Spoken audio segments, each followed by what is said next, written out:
I was asked to authorize, and I did, 6,000 U.S. troops to deploy to Afghanistan for the purpose of assisting in the departure of U.S. and allied civilian personnel from Afghanistan and to evacuate our Afghan allies and vulnerable Afghans to safety outside of Afghanistan.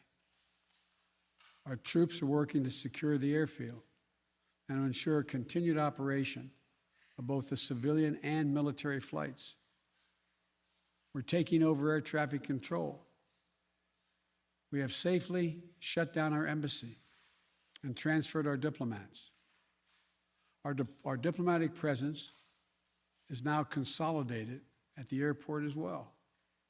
Over the coming days, we intend to transport out thousands of American citizens who've been living and working in Afghanistan.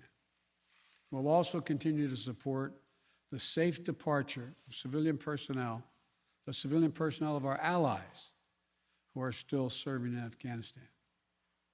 Operation Allies Refugee, which I announced back in July, has already moved 2,000 Afghans who are eligible for special immigration visas and their families to the United States.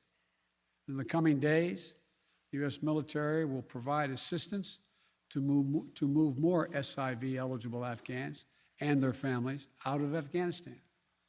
We're also expanding refugee access to cover other vulnerable Afghans who worked for our embassy, U.S. non-governmental agencies, or U.S. non-governmental organizations, and Afghans who otherwise are at great risk in U.S. news agencies.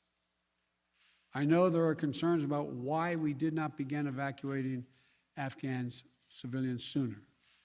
Part of the answer is some of the Afghans did not want to leave earlier, still hopeful for their country.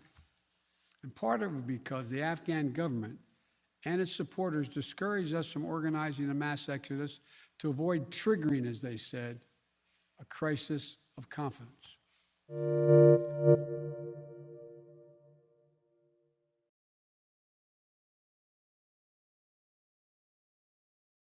Thanks for watching Bloomberg Quicktake Now. Subscribe to our channel to see the biggest stories the moment they happen from around the world, and tune in to our 24/7 live stream for global news coverage, interviews, deep dives, shows, and documentaries on the stories you care about.